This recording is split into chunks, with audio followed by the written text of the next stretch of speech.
Hi everyone, and Yali Madad. My name is Nikhat Noorani, and I'll be the moderator for today's Critical Conversation. The Critical Conversation series has been conceived as ITREB USA's initiative to be aimed at engaging the entire Jamaat, but really with the focus of 18 to 40-year-olds. The series aims to explore the critical questions of our time with the context of our faith. But before we begin, I really want to go ahead and read a land acknowledgement. So land acknowledgements are formal statements that seek to recognize and respect Indigenous peoples as original stewards of their land and the enduring relationship that exists between Indigenous peoples and their traditional territories. We do this to express gratitude and appreciation to those whose territory we reside on, and to honor the Indigenous people who have been living with and caring for their lands far from time and immemorial. Recognizing them also means acknowledging the historical and ongoing genocide of Indigenous peoples and the ways in which we benefit from and perpetuate violence towards Indigenous people. Naming the original and current stewards of the land we live on is the first step towards making reparations. Personally, I reside in a suburb of Kansas City, which is the steward historically and currently by the Osage, Ka, Otawi, Missouri, Shawnee, Wyandot, and other Native American tribes that can be found across the Kansas City region. We believe and work in the work that we do in sessions like these as a part of our ongoing responsibility and acknowledge and address the ongoing harm to Indigenous people, our work towards a society that is more just, equitable, and keeping with our ethics as Ismaili Muslims. During our session today entitled Reclaiming Our Histories, Exploring the Importance of Our Personal Narratives, we will explore the personal importance of stories and capturing our family's histories for ourselves and our community. During this Q&A session, during this session, you'll see a Q&A box where you can share additional questions or thoughts during the presentation, and we'll try and address as many questions that are submitted during today's talk. Now, with that, before I begin, I'm so honored and really excited to introduce you to our wonderful speaker for today's session, which is Dr. Aliaa Remtilla.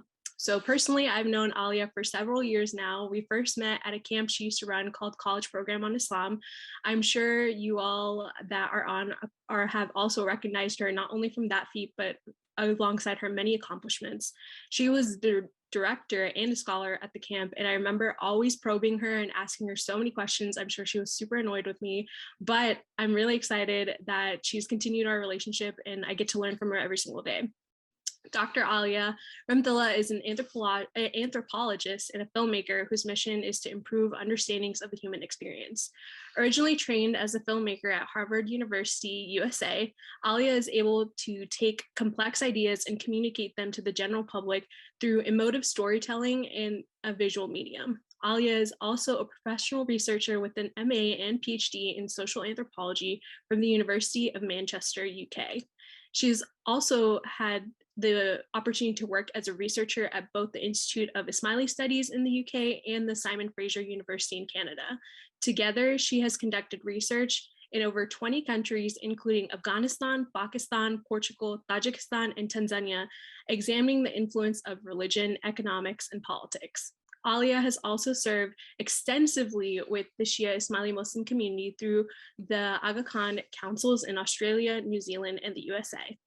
Aliaa is skilled at shaping and the strategic direction of the community organizations at all levels. For example, at the grassroots level, supporting our youth and navigating their Muslim identity with students just like me while living in a Western context, or at the institutional level, establishing strategic partnerships with the government and civic entities. Aliaa is currently the CEO and co-founder of Storytelling, an app that uses anthropological science to help people capture their life stories in the form of videos and narratives and share them with families and friends, which is super exciting. And as you all know, really important in our trying times during COVID. So before we dive in, I really want to go ahead and just note that the views of our speakers, including myself and Aliaa, expressed during this course of the discussion are ours alone. But with that being said, let's go ahead and turn to the conversation. So before we begin, Aliaa, do you mind sharing with us a little bit more about yourself and your journey into capturing stories and just giving us a little bit of introduction on yourself? Yeah, for sure. Thanks first for the very, very generous introduction. I'm really excited to be here and to have this conversation. So if we want to talk a bit about me and my life and how important storytelling has been, I think since I was a kid, I think for me, when I look back on my life, um, so much of my life has been, and I think this is the same for everyone, has been a journey of figuring out who I am, right? And starting from the time when I was really, really little, the role of other people's stories has been really, really important. So everything from, reading autobiographies. I think the first biography that I read was Golda Meir's autobiography in grade 4. She's the first female prime minister of Israel. And as a Muslim, right, this was like very, very interesting to me and to my family. And I came home and I made mom read it and we had these whole conversations. So I think on the one hand, there was this real importance of always reading stories that forced me to think in these ways. And then the other was, when I'd go to Kane as a kid, um, I was nerdy. At the time, it wasn't very cool to be a volunteer, but I never really knew what to wear to Kane, and it just made me feel more comfortable to just show up in my uniform every day. So I did, and I did struggle a little to connect with people my own age at Kane, but I was in Kane very, very often with my family, and when I was waiting for time to go, my safe space were the chairs at the back with the elderly Jamati members. And I remember just being able to sit there and talk to people and ask them questions. And it was always about, what was your childhood like? I was so fascinated by, these stories. And I think that this was sort of the beginning of what was this really long journey. And I guess if we keep going, I managed to get into Harvard, went to Harvard for my first degree. And I'd been there already for a couple of weeks for field hockey preseason. I played field hockey competitively. And then the night before the first day of classes, 9/11 happened. And this was potentially the first time where, I just, even right now, I just said, when I was talking about Golda Meir, I identified as Muslim. I think 9/11 was potentially the first time in my own personal life journey where I was confronted with, what does it really mean to be Muslim, as opposed to what does it mean to be an Ismaili, right? As a Canadian coming from Vancouver, where I remember going to the hairdresser as a child, and just from my face, the hairdresser, who I'd never met before, was able to say, "Oh, you must be an Ismaili." Right. It's very it's what it means to be an Ismaili is a marked identity, and it's demarcated as something specific, and it's visible in the national landscape. And in 2001 America, in Boston, this was not the case. My religion hadn't come up in conversation, so it was not exactly relevant for my day-to-day engagement 2 weeks into a new place. But all of a sudden 9/11 happens, and I think, well, I know I'm a Muslim. And what does this mean for me right now? And it started a really long, deep search. I think it was very much a trigger that made me think, you know what, I need to understand this more. I need to figure out what this means for me. And a lot of my undergrad, Aliaa, I took every single course he offered, really just from as many lenses as possible, tried to understand. I studied Hindi Urdu, I studied Persian. I think half my classes somehow had to do with Islamic studies, even though my main degree was in film production. And so this was the beginning of this long journey of self-discovery. And after I finished my undergrad, I spent half a year in Sri Lanka and half a year in Thailand, which is a bit of an aside, it feels, in the journey, but also is really driven by wanting to understand the real lives of people in the most remote of places. And in both places, I was in these kind of villages. And while I was living in this village in Thailand, I remember wanting to apply, and this is there were two computers in the entire village with internet. And I realized that my journey, my intellectual exploration of, in many ways, my own identity wasn't yet over. And I had a lot more questioning to do. I had to figure out, I had, these big unanswered questions about, how the world works, but within that, where do I fit within that? And I knew that the anthropological lens was the right way for me to explore these questions, because I was just so interested in real, like, human stories. So I applied for degrees from this village, which was quite a feat. I think I printed things out. My parents came to visit, and then they had to take them back to Canada and post them in the mail. And I ended up at Manchester, which was one of the few places where you can combine a PhD that's written and a film. So I was able to, keep that sort of film production side of things with me. And my PhD research took me to Tajikistan, and I spent a year in a Tajik village on the border with Afghanistan.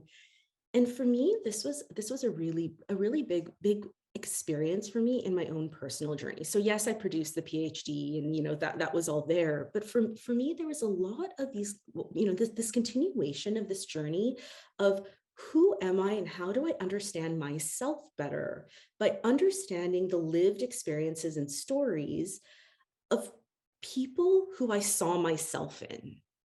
So Mhm. I was living with other Ismailis, and so much of my questioning was, at a personal level, was one of, okay, what are the values that you hold? Why do you hold these values? What are your and how do I understand them within my own context and use that as a lens to figure out where do I see myself fitting? So Yeah. sorry, I did you? think I'm no, you're totally fine. I think that's really, really awesome. I know we've talked about your Tajik story so many times, and I mean, I could never stop listening to some of the stories about your Tajik dad. I think that's so awesome. But even hearing like the contextualization of how you looked at the reflection of their stories and, really helped just empathize with your own journey is really special. So, do you think that listening to those stories helped your trajectory at all, like finding yourself? So much. I mean, if we want to get really specific, I think one of the core questions. So all my friends growing up were mostly atheist. And I think one of the questions for me while I was living there was, what is my own relationship with my faith, right? On a Mhm. spiritual level. And growing up, I read a lot of IIS publications. I was pre-Thalim, pre-step for sure. And in our house, that was the rule, right? I had to read 3 hours worth of IIS publications every weekend, and when I was in high school, and I did. And what that meant was that I had a pretty strong understanding of the core theology. And I think what I was trying to figure out was, how does our theology get lived in practice? So if we believe in this relationship between the batin and the zahir, and then how does the zahiri manifestation of our faith, what role does that play as we try to engage? And I think there's a quote in one of Aliaa Remtilla's books somewhere where he talks about how the form of practice changes over time and from region to Mhm. region, but there's this core essence that, somehow translates through. And I think for me, what living in the Tajik context enabled me to experience, and why it resonated so strongly with me, was because of the influence of 70 years of, Soviet, I mean, you could call it crudely atheism, right? And so Mhm. there was this like resonance in our context, which was very unexpected. But I felt like at a cultural, structural level, almost the entire community was trying to ask questions that I myself was asking. And there Yeah. was this navigation, right? So there was this navigation there of what, how do we incorporate ritual practice into our everyday? And I was there at a very, very interesting time, when, a lot of these things, like I think that the Ismaili Dua had recently been introduced, and there were these real engagements. And for me, it was very, very helpful to start asking these questions of, what does it mean to be an Ismaili Muslim? What does it mean to be a good Ismaili? And to have these conversations with people who were also reading Marx, which I was also reading, and who are also trying to navigate, like, what does this mean in my life, having had such a strong influence of other forms of thought. So I think that's really where what I found and it was just it was beautiful to see the diversity of practice in real life. Yeah, I think that's really cool, especially since the values of like our esoteric faith is just so pronounced that it's very interesting to go into different regions and see the exoteric and Hmm. just how people practice and the differences, because you could go somewhere else and have a completely different experience in Jamaat Khana versus where we are in the United States or in Canada or in the Western world for sure. Yeah, yeah, exactly, exactly, exactly. Yeah, and I think that really contextualizes capturing our families' histories, right? Because so many of us have families that have immigrated to the West or to other regions of the world. But do you think, how does this shape our individual and communal identities? Really taking a Yeah. look at those exoteric practices. Yeah, I mean, I think we sort of, if I'm to continue with my own personal journey, I think that's great. It's a good segue. After I finished my PhD, I think that there was this big question of, what do I really want to be doing? Do I want to be an academic? And I think for me, one of the big things was I wanted to affect change immediately. And the change that I wanted to affect immediately, my heart and soul was with the Jamaat, right? And it made sense to work within the community. Not to say that, and I think this is a point that I like really make very strongly, and I'm sure many of you've probably heard it before, but our institutions aren't perfect, and we need people who want to make them better to be part of them, right? As opposed to critiquing from the outside. And I think that was a lesson I learned. And I remember this conversation that made me feel like, you know what? I want to affect change from within. And that was one of the motivations to join the institutions. And it's been such a wonder, like there is scope for change, and there is scope for smart people to get in and say, let's make our institutions what we want them to be. And I think that was the beginning of this, what you're asking here. So much of my work with the US institutions was exactly this. This is when I learned the value of personal narratives, because it was like, so I returned to the US, and then, we've got CPOI, I think for Hannah, whose videos off, like, we'd started the Camp Al Ilm. And so much of this work that we were doing was to say, how do we help the youth of the Jamaat to navigate, to go through essentially exactly what I'd gone through when I Yeah. was a college student, right? And it's funny because actually I think the birth of CPOI was rooted in the curriculum of one of Professor Asani's classes that he taught when I was an undergrad anyway. Yeah. So it was like I really had come full circle. And I think that for me, that was the moment where I really, really learned the value of those personal stories and intergenerational stories for us to. So, and this is what we do a lot of in CPOI, right? It's these core questions of who am I? And how do I figure that out? And how do I leverage my own stories to figure this out? I know for Camp Al Ilm, we draw on some of the teachings of Imam Sultan Muhammad Shah, for instance, in Usul Din, and this deep questioning of who am I? Who am I? How do I go to the next level? How do I go? Like, am I the father of so and so? And now I think that is where this Batin Zahir dialectic emerges, right? And this is what becomes very interesting to me is if we look at the importance of capturing family stories, I think we see this in many different cultures. So if we look comparatively, for instance, at the Jewish community, I think they've done an incredible job at a communal level. So you've got family history at the individual level, and then you got it at the communal level, right? And I think the Jewish community have done such a fantastic job of capturing narratives for the purpose of the community as a whole, to say that this is what we've gone through. If we think about the Holocaust narratives, the capturing of all of those stories, and how strongly those are kept, preserved, the amount of museums that exist, this is like really, really cool work, right? If and then we think, for instance, I don't know how many are familiar. I mean, we all probably know the Jewish community. I don't know how many are familiar with the Church of Latter-day Saints or the Mormon community. But this is a very different example of the importance of capturing family stories, where for the Mormons, what there is a theological belief that after death you are reconnected with your entire family. So the and you're during life, in addition to the church, you can belong to a temple, and once you join the temple, and when you get married, you are sealed. And this is a Mormon theological concept, that you get sealed to your spouse and then to your children's and to your parents. And so whichever relationships are sealed get taken into the afterlife. And because of this belief in the importance of these relationships being sealed, family history research is really critical, because you can posthumously seal yourself to people in your ancestry.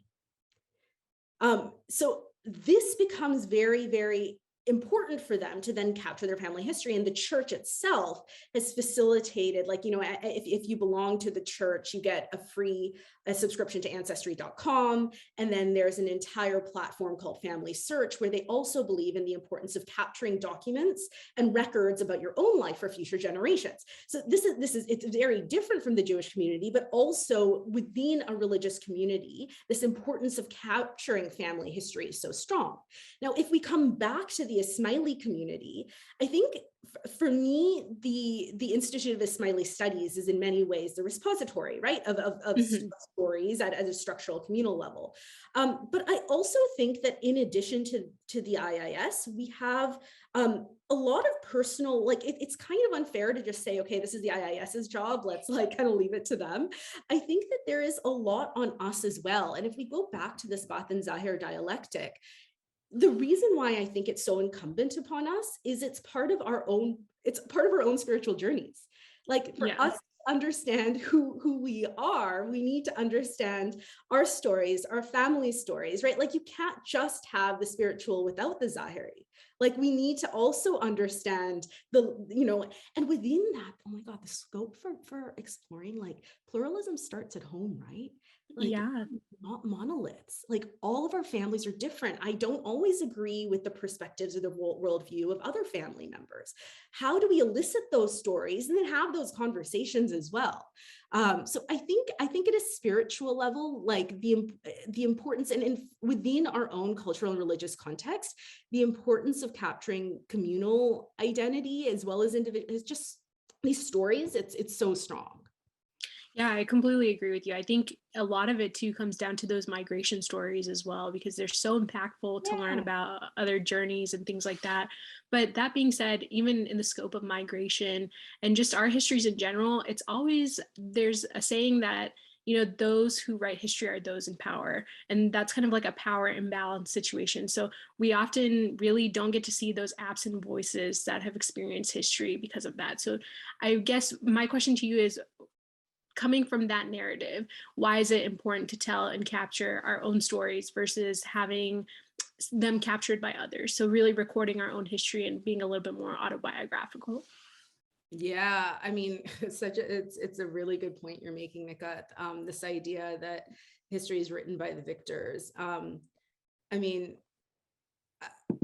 I don't know enough about the history of the IIS to say anything official, but if I think about it, I mean, it was formed in 1977, right? And if I think about, like, why possibly, like, and I'm just conjecturing here, was the IIS in some ways a way of and I mean, once again, with complete humility and in no way trying to presume I knew what was being thought by the Imam or by anyone else in the formation of the IIS. Was it not, like, at least as an observer outside, did it not succeed in somehow reclaiming agency? Like, I mean, I think so, but I think there's also still work to be done. Obviously, you know that as well. But in terms of us scoping out and, adding substantive narratives to really supplement that, I think that's really important there too. But it's hard to really see in what ways our stories can become subversive to the authoritative narratives. So I think that's but subversion, this notion of subversion, it's stepwise, right? So what Mhm. is subversive in a moment later becomes the norm, and you need another process of subversion to subvert that, right? So if we Yeah. think, like, even in the history of capturing Muslim history, you've got the colonial power who suddenly, like, there are all these white men who are the initial people who are telling us what Islam is, right? In the English books. Yeah. And then you've got sort of a reclamation of that, and then, like, by the reform and revival movement, and people saying that, no, we're gonna, like, tell our own story. And then you've got, like, the Ismailis re-articulation saying we're actually going to reclaim our narratives. And yes, absolutely, Nikhat, like, now there's, like, I mean, no institution is perfect, right? So it's not to reify it. How do we reclaim? Absolutely, how do we Mhm. reclaim as families, as our own agency, to capture that? And I think this becomes, I think that there are multiple reasons for this, right? It's part of it is that if we all exert our own agency, then as a community we can be stronger. So I think there's communal benefit to all of us, making that effort to know who we are. But I also think that it's at an institute. It's not the collective's job Mhm. to do that work for each one of us individually. Like, we all also own that responsibility to figure out who we are for ourselves. So I think, to me, it's there are two different things happening here. But yeah, I mean, so much of knowing who am I is to know who am I. Like, there's this one anthropologist, and it's a bit old school thinking, but it's Friedrich Barth, who talks about that identity is demarcated at the boundaries with the other. So I know who I am because I know I am not that. And he Mm. talks about this at a communal level, but I think that even at the level of the individual, like, this is really the value of stories. I see a note coming in about Koja Wikipedia, which I think is, like, I mean, there are democratized movements for sure of, like, let's, all just capture our own stories. I'm not seeing all of the comments that are coming in, but I think that was just one that sort of popped up on my screen as I was speaking that. So it's yeah, like, but I think, to that Koja Wikipedia point, I think that there is definitely value in capturing stories in the public space. And the question I would ask us is there also value, right? It's not in one or the other. Is there also value in capturing stories privately? So there are certain types of stories that maybe don't make that in order to be able to capture them, we need to be true to keeping them within very, very small networks, to the Yeah. point of capturing stories that never get shared with anyone else. Because to capture my own story for myself also is something that could help me in my own journey. Yeah, I definitely agree. I think there is another comment in the chat that talks about, just the surroundings and the circumstances of the Fatimid Empire. But I think one really cool way that we've recently, or I guess not too recently, it's about like 25, 30 years old. I think Assassin Legends by Farhad Daftari came out the year I was born, so 27 years ago. But I think that was a really cool way to reclaim our history, right? Because we've heard this narrative of assassin legends just being portrayed on Ismailis. And I was talking about this with Muniza Ahmed, who is also a wonderful step teacher as well. So we were teaching a step class, but even listening to Farhad Daftari's reclaiming of like those assassin legends and really taking those back, I think that is something that us as a small act that we can do as well. So it's not necessarily on the collective, but finding those things that we do disagree with and doing those research papers or studying and making it a little bit more individualistic alongside of recording our personal histories is also really important. Totally hear you. Totally hear you. Totally hear you. There's so many different levels at which this work needs to be done. Yeah, I think so. Do you think when as we're talking about this, could you share a little bit more about how to really capture our personal stories and our family stories, and who at the end of the day is really responsible for that alongside of us as individuals, but how do we make our stories heard? Yeah. I mean, I think, to the question of how do we make our stories heard, this is, like, something that's Are you I going to like, do a shameless self-promo of storytelling? no, Because I I'm think you not. should. Well, I can. I was actually just going to say to how the stories heard. I actually created an Instagram account for myself for the first time 2 weeks ago, and I still don't understand. I still not made a post because I still don't understand how to do it. But I think there is something to be said for, I mean, I think Hazri talks about the increasing disinformation, but also there is certain value in social media. I mean, well, like I'm starting to maybe see that that just like Yeah. blindly disavowing social media is maybe not the best way if you want to be heard and you want to affect change. But I think, okay, so how do we capture our family stories?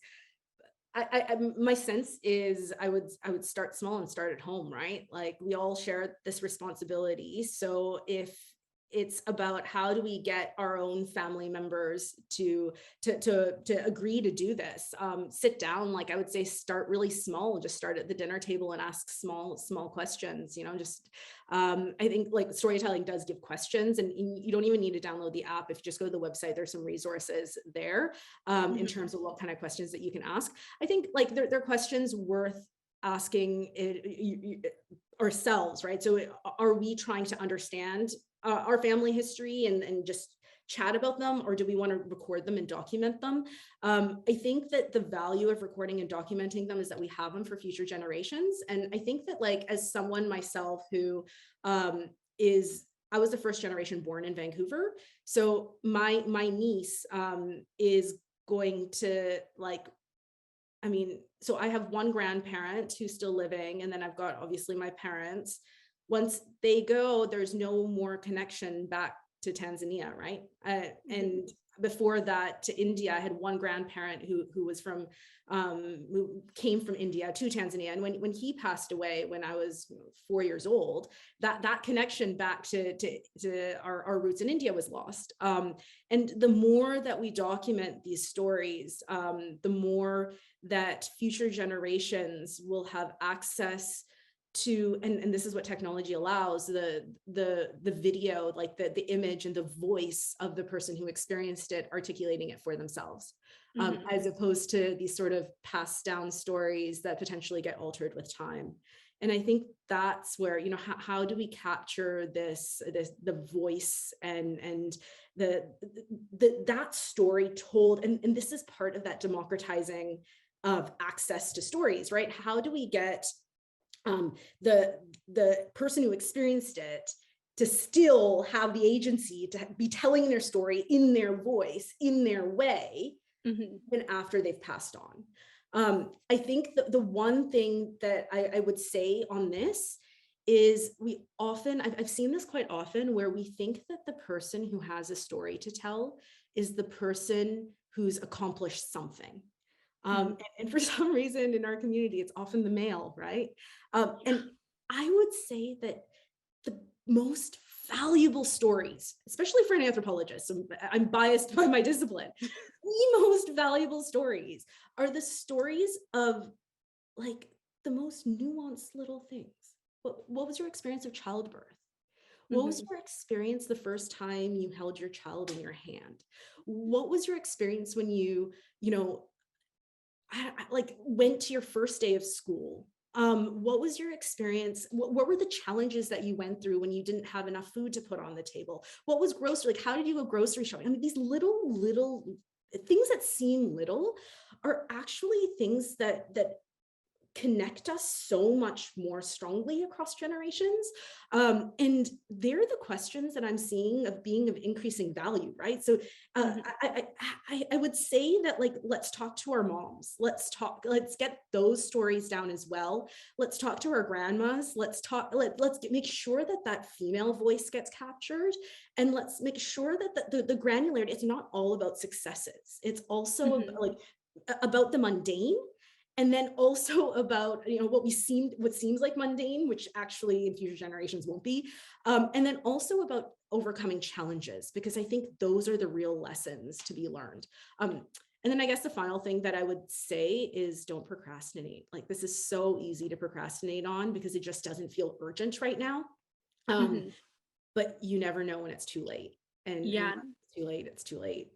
Yeah, I think definitely breaching on that too late subject, we have a lot of again, I keep bringing up like families migrated, but Mm, I think there's a lot of culture loss that happens with that migration. So I know for me, I'm one of the last folks in my generation that knows how to speak Kutchi, right? That is okay. from the Western world. Yeah. So I think that's really interesting. How would you describe, I guess, when you're not only in Tajikistan, but also in hearing these stories from East Africa or even in India, do you think that there is something to be said about language barrier and language being lost in translation when telling stories and when you're hearing these stories and recapturing them? Um, it's funny because there are two thoughts that go through my head. One is this idea that there's an entire discipline of linguistic anthropology, right, which is super interesting Mm-hmm. because the idea that there's a tight link between culture and language is definitely there, and in the loss of language is to a certain extent, yeah, the loss of culture. If we believe that the way we engage in the world is through the language that we even like without articulating here in our heads. So I think that there is something to be said there. Uh, I mean, I think part of the beauty of technology is that potentially we can still capture stories in their native language. Mm-hmm. And I think there's something to be said for being able to do that. It's a really hard one because it's a question of, I don't know. It's hard for me to advocate for anything. So I don't really have like a strong position that I want to advocate for, beyond saying that capturing the voice of the language is actually like really beautiful and meaningful. Yeah. And whether or not future generations would need help to figure out what that was actually saying, maybe that becomes secondary.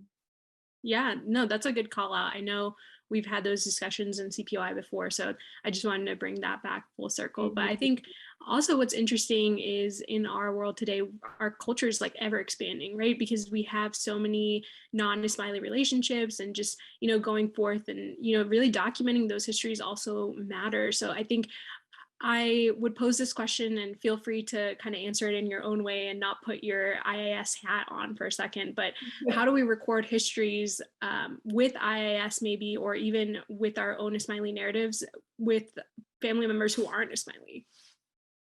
Oh, I mean,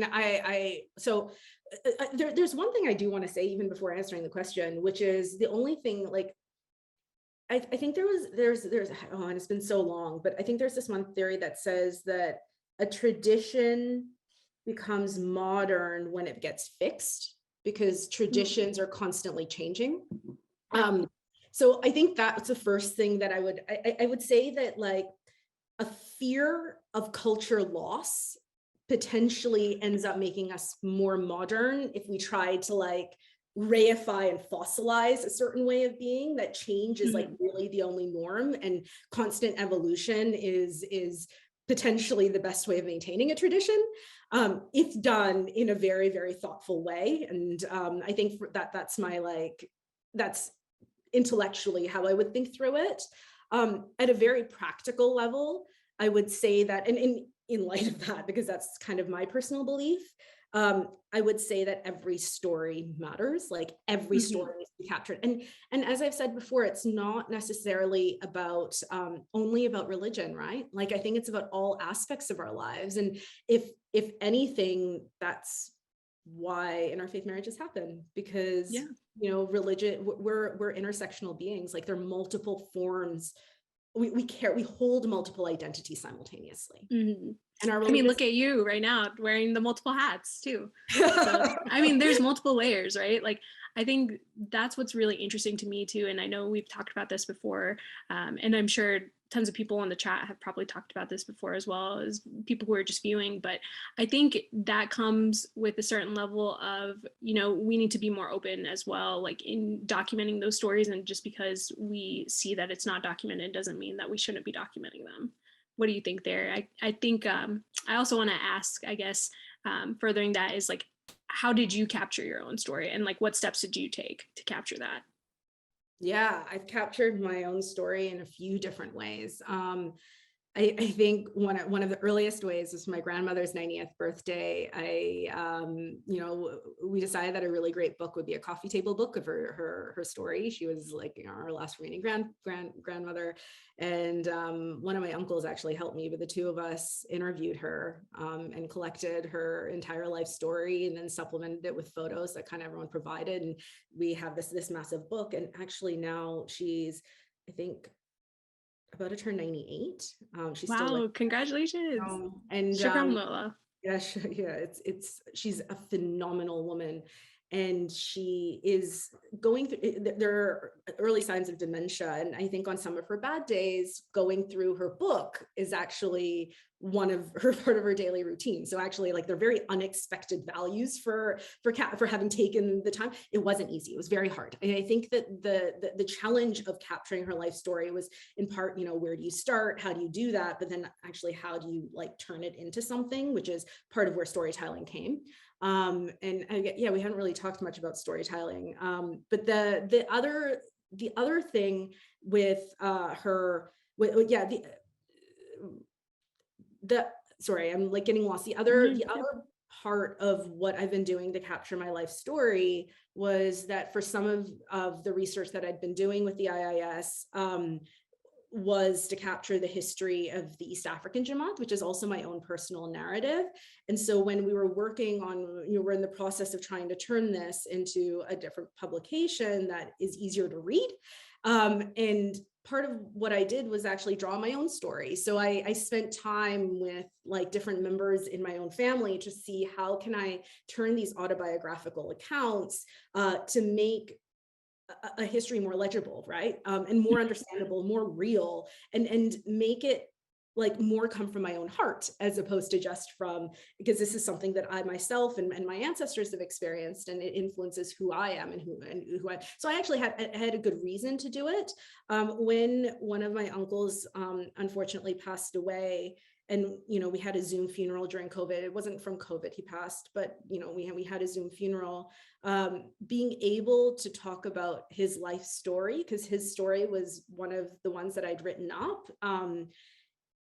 It was really healing. It really gave us this comfort that we knew who he was, and that we had that there.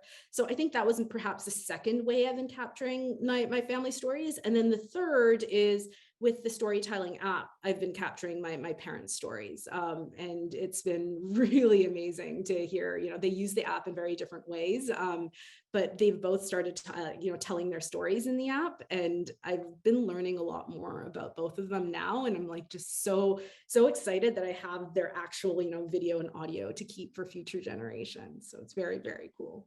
Yeah, I think that's awesome. I know you mentioned even before when we're talking about, reflecting on those mundane everyday life tasks. And I know, like, from my own experience, my dad passed away, unfortunately, but, having written down his recipes and things like that, like I get to make those and, really experience the way of life that he was living as well. So I think even those mundane tasks really do make a difference. And I think before we kind of start talking a little bit more about storytelling, I do want to kind of end on like this culture and arts kind of note, which is, like, how do we document our own heritages through food and music and cultural identity through that, because that's a huge part of cultural identity. Yeah, for sure. I mean, it's so important. I think I agree. Yeah, culture identity. I mean, are you thinking about like cultural expressions of identity? Yeah, I think so. I mean, we have tons of ways to express our culture, right? So I think it's just a matter of how do we document our cultural identity and just cultural expressions without, if we don't have a camera on us right away. Mm. Well, it's an interesting question. I think that there, I mean, what I'm thinking in my head, this is like the old, I mean, for people who know me, I really have not been active on social media. So for me, most of my experience has not been that I don't have an instinct to capture everything on camera at all. I'm trying to learn what that would look like. So I definitely don't believe that we need to always have a camera on us to capture things. And I think that there is something to be said about transmission of knowledge from person to person. And I think that potentially with the arts is another way of, how do we transmit knowledge, and how do we take on that agency? I mean, you like, there are a few different examples that you've brought up. One is language, now culture and dance perhaps. So how did those forms of knowledge get transmitted? And yeah, that is on us, right? If we're the holder of that knowledge, how do we transmit that knowledge, and to keep that knowledge alive and active? Yeah, for sure. I think speaking of craftsmanship, I really want to talk about storytelling before we jump into Q&A. So please give us a little bit, a brief of storytelling aside from what we've already talked about, and what really inspired you to start. Because I know we've talked about your history and documenting, and I'm sure that somewhere along the line it really inspired storytelling as well. Storytelling came during COVID, and I think, as with a lot of people, I was doing a lot of soul searching. And the big question I was asking myself, I mean, we keep talking about who am I? And that was the question. Yeah, it was who within a am hard I? question. Right? Who am I? And what am I here on this world to do? And I think one of the things with my own life history is there have been so many different changes in direction in terms of like career paths, right? Like starting I want to be pre-med, but I started as a filmmaker, and then becoming an anthropologist, an academic, and then moving into community work, first like doing, youth stuff, and then as the EO in ANZ. And I think the question that I was asking myself is, what is my legacy? Like, what is it that I can uniquely do to make the world a better place? Because if that's the importance of education, according to my belief system and what I've been taught, then how am I going to leave this legacy in this world? And I think this is sort of the answer. I feel like what I'm uniquely qualified to do, and what it almost like in retrospect feels like my entire life has been working towards, is to help people elicit their family stories and capture them and then preserve them for future generations, and to do this in video format, because that's obviously what my training was. And I saw the need at an individual level. And I think like programs like CPOI and then a lot of the youth work laws in the US really made me understand the value at the individual and family level for us knowing who we are and where we've come from, because this was such a strong part of our identity work with American Ismaili youth. And then also at a communal level. So like, I mean, Diamond Jubilee, I was, the EO for the Council of Australia. And how often did we try to say, oh, let's document our senior stories, right? Like, let's get the stories. And it's so hard to do. So hard to do, right? And half the times we would start these projects and we weren't able to finish, or, we would go out and we'd really only have the time to go and interview 2 people. And there were like 8 other people whose stories we didn't get managed to capture. And there was just such a need for a much easier way to get everyone's stories captured. And what you do with them, I think, becomes secondary, right? Because like the primary question is, can we just get them documented in the first place, right? And then and that's essentially been the journey of the startup. So, I that's what I wanted to build. I didn't know how, because I'm not from the tech space. So I went through a program where we got funded, but I also found a co-founder who was able to help me bring this to life. I learned a lot of new skills about fundraising, about like how you set up a tech startup. And, we've now been building, we've got a product out there that we're now, testing with users. So, really keen to get people's feedback on how it works for them, whether it's, and that's sort of where we're at right now, is just, building and getting feedback and then reiterating. Yeah, that's awesome. Yeah. Yeah, thank you so much for everything we've talked about. I know we kind of went a little bit too deep, but I mean, I loved it, and I loved being, just having this being a normal conversation. So I definitely want to thank you so much for being a part of the conversation. And I just want to make sure, was there anything we might have missed that you wanted to cover while we were asking and talking through those questions? My biggest takeaway is not to procrastinate anymore and to help you with your Instagram page. Yeah, I need help for that. I Yeah. need like social media training. Thank you.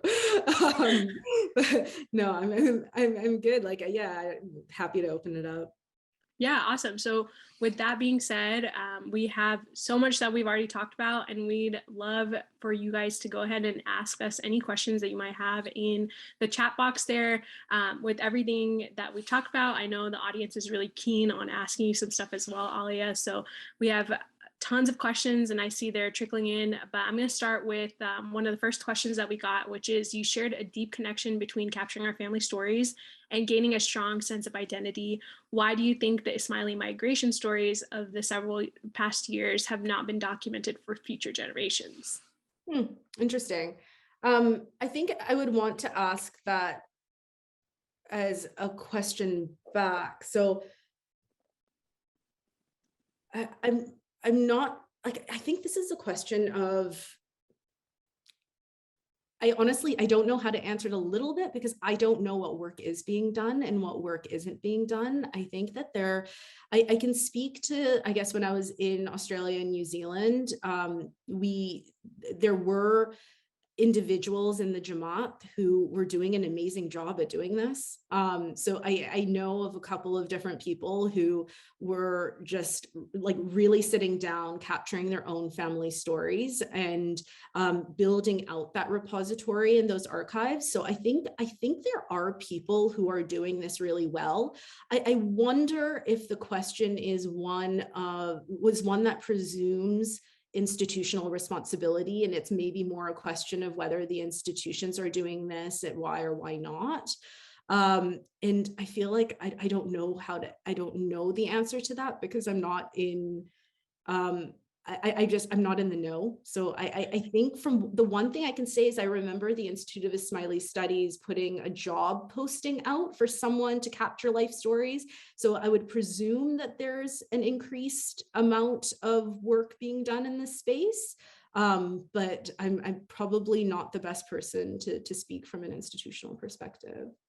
No, totally understand that. I think I know this is going to segue into another thing about you, about how much I'm just obsessed with you being one of my teachers. But that's one of my favorite things about Aliaa, is like, she'll never tell you something if she doesn't know. Like, you're always so straight up and to the point about like, hey, I don't know, but here are some resources to help you find the answer, which I love. So I think that actually goes into a really great question that was on our list as well, with the previous question of, isn't our Ismaili history from Middle East to Persia to South Asia, East Africa to North America well documented? And how can family histories make these histories richer? So that supplemental question, I think we talked about or touched a little bit about as well. Oh, this is so interesting, right? Because they're like such different perspectives on what is or isn't being done. Yeah, that's very, very interesting. I think for me, the role of the family history within that is the question of, what does this mean for me? And what does this mean? Like, what do I do with this? So there's one thing about the story being told at a structural level or at a historical level. And then there's another thing of sitting down with family, like basically people who are the closest to us, and negotiating. And it's a negotiation. I use the word negotiation because I think that I'm not sure that what we should be aspiring to, or what I would love to see people aspiring to, is an authoritative history that is the story of our family. I think what I'm keen on is like the disagreements, right? So, and this for me is the value of family histories, right? So family histories is what was our specific, like it's at the level of that level of specificity, where this was my experience within that broader spectrum, and this is what we did, and this was our history, and someone else coming in and saying, no, that wasn't my feeling at all. Like, I remember, like even a question of, oh, we were so poor, we couldn't afford a bottle of Coke, versus the, wait, I never wanted Coke, I don't remember that, like at that level of the negotiation of what does that look like. And I think this is really important, because it's these attitudes that help us to understand, so if I'm listening to my parents and their brothers have these conversations, then what am I going to get to learn about how do we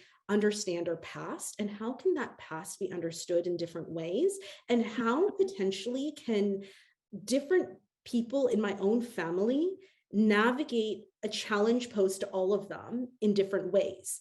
Now, if I'm able to see that diversity within my own family, then I'm better equipped to have the core skills that we're trying to teach our kids, right? Resilience, the ability to overcome challenges, the ability to think for ourselves, critical thinking, and the ability to work through this, right? So I think family, and within this is where identity comes in, right? Because who am I? Well, I am the ability to overcome any challenge because all of my family before me have done this. And I think, yeah, so I can stop there. I think I think that's awesome, because segueing into that, then how do you keep those private stories or capture those private stories and then keep them or guard them, so they're a little bit more closer to your heart if you want them. Yeah, I mean, I think this is like the core problem that storytelling we're trying to solve right now. Like, I mean, I think, so what are the regular ways of doing it? I mean, my grandmother's photo books may be one way, right? Where like I go and sit down and manually interview her, and it's a project, and then I try to create an output that we all print and we all have a copy of that. I think one of the restrictions with that is now there's like one book per cousin, and then each cousin has 2 kids, and then which of the kids gets it, and then what happens if like it gets lost. So I think we're moving into a digital age where there's an increased desire for digital assets that can be backed up on multiple drives. I think that's sort of with storytelling the route that we've taken, which is, yeah, I mean, digital assets that you can download and store and back up, or that we can keep and sort for you as well. But I think the bigger challenge is capturing them. I think storing them is only a problem once you have stories to store. And the process of capturing them and making that easier is what we as a company are trying to solve. But you don't I don't want to be like just advocating for storytelling. I think that like there are definitely other ways to do it. Really just conversation. Yeah, I mean, I love the fact that you guys bound a book for your grandma as well. I think that's like a cute way, especially, there's a lot of folks that don't know or have access to technology. So I think that's a huge, way to overcome that barrier as well. So I think there's many different ways that we can do that, and, really keep those stories, if we want to, private, or if we want them more accessible, we can, open the realm there as well.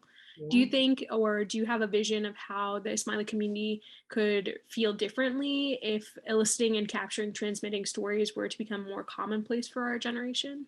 Oh, such a good question. Such a good question. I actually haven't thought about this. What would my answer be? How would the Smiley community change? One, I think that we could be infinitely more pluralistic and just have more space for diversity within the Jamaat. I think we would be better able to give voice to the currently unvoiced within the Jamaat. And if everyone were to do this, not just the people who have means and time and capacity, but if everyone were to do, or to feel, or even right now it's like the people who feel like their stories are worth capturing, who take the time to do this. If everyone would do this, then there would be so much more voice for people who are currently silent. And I think we would know ourselves better. And for me, that's the beauty, right? We would know ourselves better.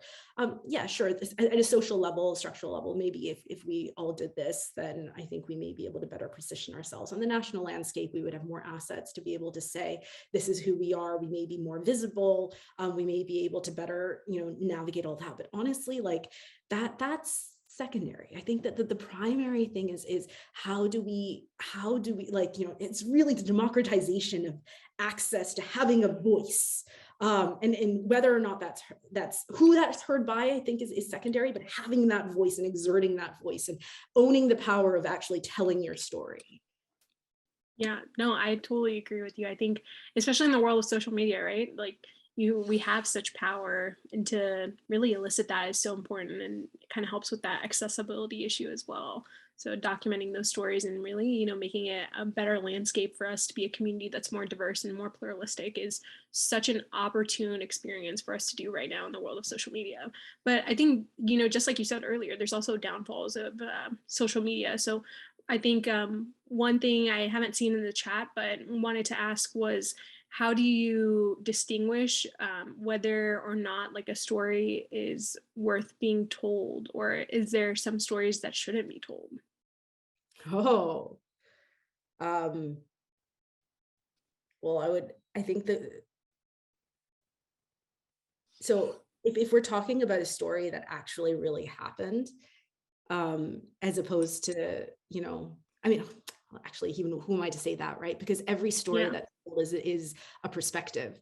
It's a remembering, and that's necessarily like told within a lens, right? Because as soon as we use language, a lens is layered on to fact. So, I don't know that I believe that there's anything such as pure fact, because the words that we choose to articulate that fact belie a perspective that then frames the fact, right? That may underpin that. So I think that the question that I'd be asking is less about the fact that underlines the story, but how stories are discussed, right? And what is the language that we use to discuss certain things? One, so how are these stories articulated, depicted, told? And then what is done with them? So if I were to reframe that, maybe it's less about whether a story should be told and more about what are the platforms, or what do we do with the stories? How do we articulate them? And and maybe not all of them are to be consumed. Maybe Yeah. many of them are, I think that there's great value in storytelling for our own personal therapy, right? Like, and Hmm. I'm not saying like a therapy by what that I mean, like just day-to-day mental health maintenance, revisiting our past and articulating our stories. So maybe there are some stories that are best navigated at the level of the individual. Yeah, I think that's definitely a good call out. What's interesting is also like that source verification and getting into that as well, because, that's how the Quran was written and documented down, is through audible retellings and oral retellings, and, just listening to the sources as well. So do you think a source is also important when recapturing and retelling a story? I think it comes back down to the purpose of the story. So, and what are we trying to do with the story? So I think a source matters if we're positing the story as authoritative fact.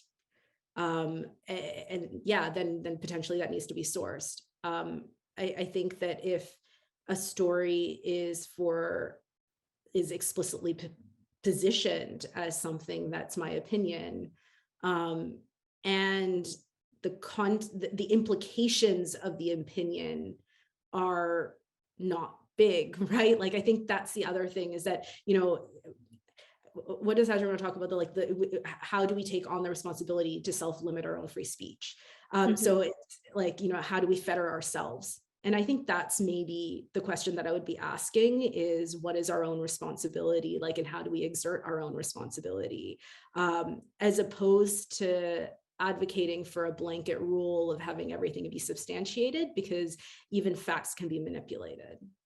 Even Yeah, like I think. source facts, Oh, absolutely. No, I totally agree with you. I think what's interesting is we got a very cool question that ties into this specifically from the audience about counter narratives. So currently there are several groups and individuals from the that are continuing to share information about Ismailis and imams on Facebook and YouTube's and WhatsApp that are completely false.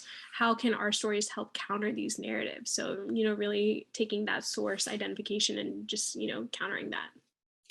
Yeah, this is part of the reason why I'm so scared of social media and why I'm like, been off it for so long, because it's a really hard one. And yeah,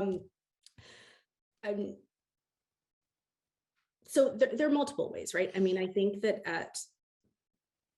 a lot of this work is at the level is offline.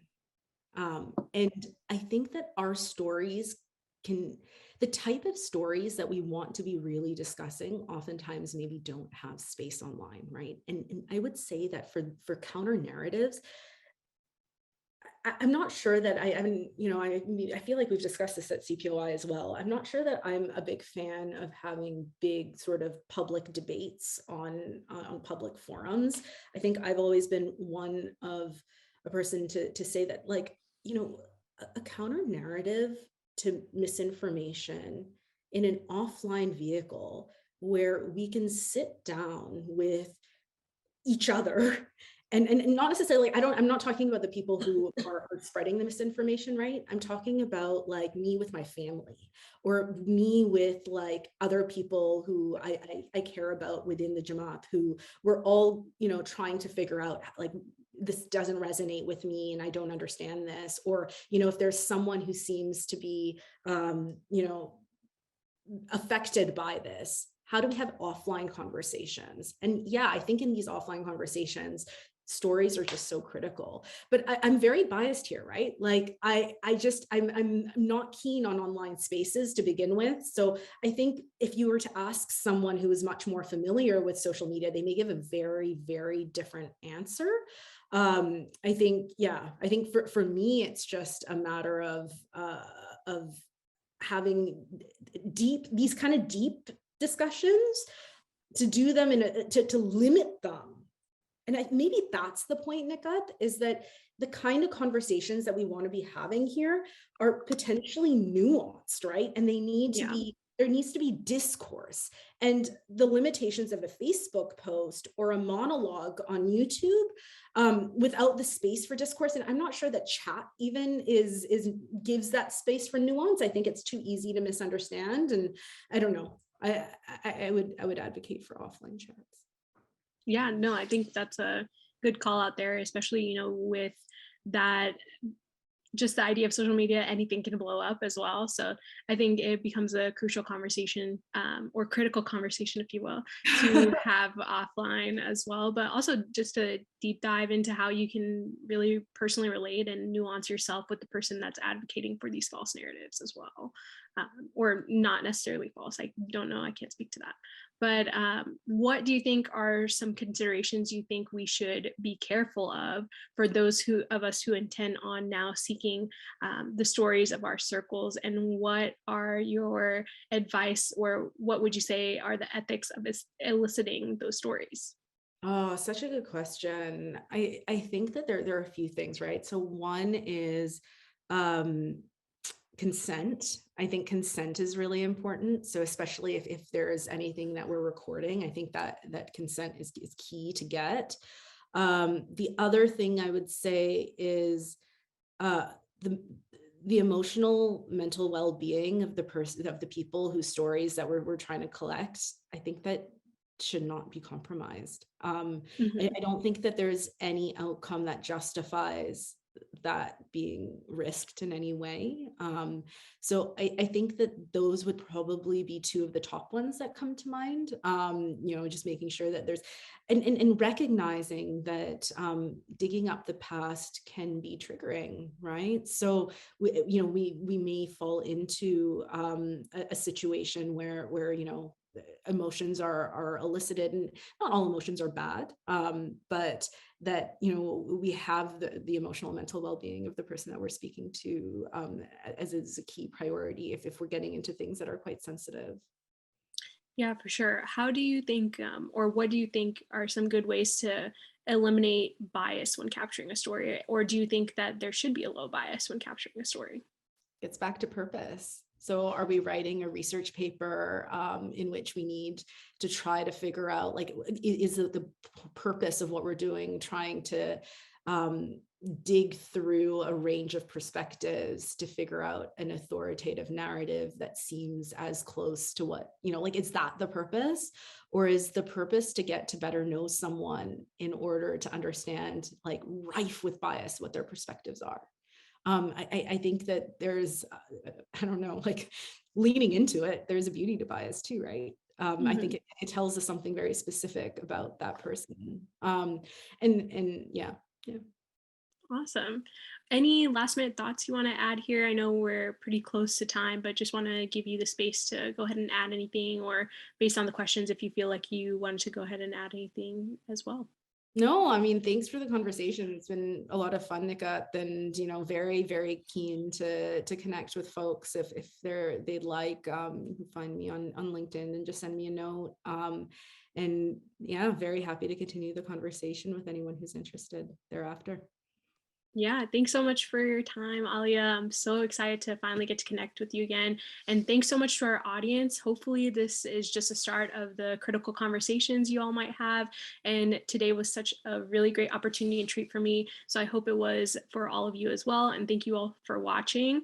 Again, just really excited to have this conversation. And thank you so much to Aliaa for all your extensive knowledge. And be sure you all check out Storytelling and give Aliaa some feedback on how you like it. A couple quick announcements before y'all go. In the chat box, we're going to have some pasted links for additional resources written by the panelists, our beautiful Dr. Remtilla, and a couple of resources on how to capture not only your family history, as well as interviewing your parents or grandparents, list of questions that you can use, and that's a part of Storytelling as well. So make sure you check out the website for the recording for the session and the conversation and past conversations. Please go ahead and visit the Facets Faith page on the Smiley, which the link will also be posted by in the chat by our lovely Farhana. Thank you so much for facilitating the conversation and running with logistics as well, Farhana. So make sure y'all also keep a lookout for more info on the Ismaili the.ismaili/USA webpage and social media pages for those young adult conversations. And this week, as well as our next critical conversation that's coming up as well. And there's going to be a survey at the end. So hopefully that'll populate on your screen on your way out. So make sure you fill that out if you want to hear more from me and Aliaa. Thanks so much, everyone. And Yali Madhat, and hope y'all have a great rest of your weekend. Happy Sunday.